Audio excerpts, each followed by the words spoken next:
Yes.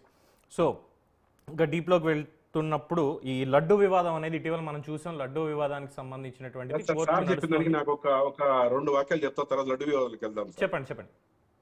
నేను ఏమంటానంటే Christian మతంలో కూడా అసమానతలు ఉన్నాయి, ఆ విధంగా జరుగుతున్నాయి అని వాళ్ళు మాట్లాడతారు. ముస్లిం మతంలో కూడా ఉన్నాయని మాట్లాడుతున్నారు. వాళ్ళ మతంలో ఏమన్నా జరిగి కొట్టుకొని, మన మతంలో ఇది కొట్టుకోకూడదు, మన మతంలో ఇట్లాంటి పెద్ద చిన్న తారతమ్యాలు లేకుండా మన మతాన్ని మనం ఉద్ధరించుకోవాలని నా అభిప్రాయం. హిందూ మతంలో అట్లా అందరూ హిందువులే అనే విధంగా ఉండాలి. ఒకరి హక్కులు ఒక సెక్షన్ ఆఫ్ పీపుల్ హిందూ మతంలో అణిచివేయకూడదని నా భావన. వాళ్ళ మతంలో ఉంటే వాళ్ళు పోరాడతారు, వాళ్ళు ఎవరు అణచివేయబడిన వాళ్ళు పోరాడతారు. మనం హిందూ మతం గురించి మాట్లాడుతున్నాడు. హిందూ మతంలో ఒక సెక్షన్ ఆఫ్ పీపుల్ కింద ఒక సెక్షన్ ఆఫ్ పీపుల్ నలిగిపోవడం నా భావన. ఇంకేమన్నారు సారు, మత రాజకీయాలకు రాజకీయాలు ఓట్ల రాజకీయం అన్నారు. ఓట్ల రాజకీయం అంటే తప్పనిసరిగా ఇప్పుడు మనం ఓపెన్ హార్ట్ గా గుండె మీద చేసుకుంటే ప్రతి పార్టీ మతాన్ని రాజకీయానికి వాడుకుంటుంది. ఏ రాజకీయ నాయకుడు మసీదు పోయి టోపీలు పెట్టుకోలేదండి.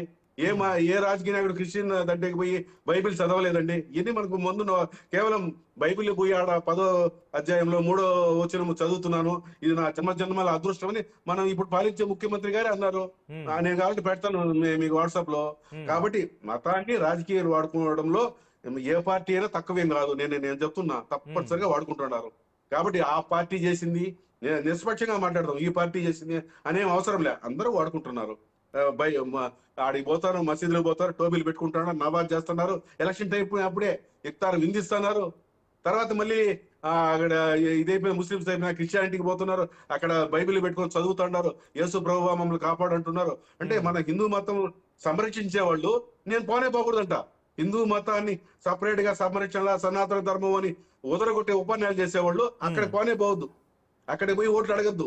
ఓటర్ రాజకీయం నేను దానికి ఇందాకనే మీకు చెప్పాను సార్, ఆ ఒక్క మాటకి మీరు వెళ్ళొద్దు అని ఎవరైతే చెప్తున్నారో వాళ్ళని తీసుకెళ్లి జైల్లో పడేసేయండి హ్యాపీగా. ఎందుకంటే చట్టాలు ఇప్పుడు మనం పరిపాలించే ప్రభువులు వెళ్తున్నారు మీటింగ్లకి, మన పరిపాలన చేసే రూలర్స్ వెళ్తున్నారు మతాలకి. నాకు మతం లేదు, ఏమి లేదు, మానవత ఉండాలి పోతున్నారనే పాయింట్ కాదు. మనల్ని మనం ఎందుకు ఈ విధంగా విభజించుకుంటున్నాము? ఆ పాత ఇస్లామిస్ట్ ఆ పాత ప్లాయ్ లో మనం ఎందుకు ఇంకా ఇరుక్కొని దానికి ఎదగలేకపోతున్నాం అనేది ఇక్కడ పాయింట్. ఇప్పుడు మీరు అంటారు కాదు, మీరు రెడ్డే కదా, మీరు గోపాల్ రెడ్డి రెడ్డే కదా, మీరు బాండి ఎస్సీ కాలనీకి ఎస్సీ కాలనీకి పోయి మీరు మాట్లాడిన విధంగా ఎస్సీని దూషించే విధంగా నేను ఛాలెంజ్ చేస్తా. ఎస్సీ కాలనీలో మాట్లాడే దమ్ము మీకు ఉంది, చూస్తాను.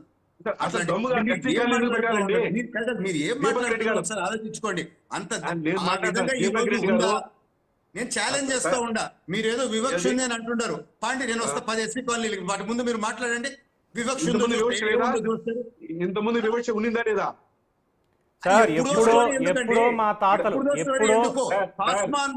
పాస్మాందా ముస్లిం సమాజము దాదాపు 75-80% ఉండి వాళ్ళు నిజంగా బీద పరిస్థితుల్లో ఉండి కేవలము అష్రఫ్ వర్గం, ఒక చిన్న వర్గము మొత్తము ఈ రోజు 9.5-10 లక్షల ఎకరాల వక్త్ భూమి ఒక 200-300 మంది కంట్రోల్ చేస్తా అసలు వివక్ష అక్కడ ఉంటే వాళ్ళేమో మాట్లాడుకోరు,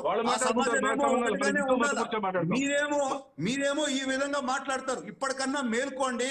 ఆ పాత కమ్యూనిస్ట్ ఆ జేఎన్యు సూడోస్ మాట్లాడిన లాజిక్ నుంచి ఇప్పటికన్నా బయటకు రాండి. ఆ వివక్ష ఉంది అని మీరు అంటే, ఆ వివక్ష ఉంది అని అంటే మీరంటే నేను మీతో వస్తా. ఒక్క ఎస్సీ కాలనీలోకి వచ్చి ఆ వివక్ష చూపిండి, మీ నోట్తో ఒక మాట మాట్లాడండి, దమ్ము ఉంటే అప్పుడు నేను ఒప్పుకుంటా. ఛాలెంజ్. మనము మీరంటే మా గౌరవము, నేను దమ్ము ధైర్యము అవన్నీ మాట్లాడడంలే. మేల్కోండి, మీలాంటి మేల్కోనంత సేపే మన సమాజము మన దేశము ఈ విధంగా ఉందండి. ఇక్కడ ఇంకొక స్టేట్మెంట్ ఇవ్వాలి గోపాల్ రెడ్డి గారు.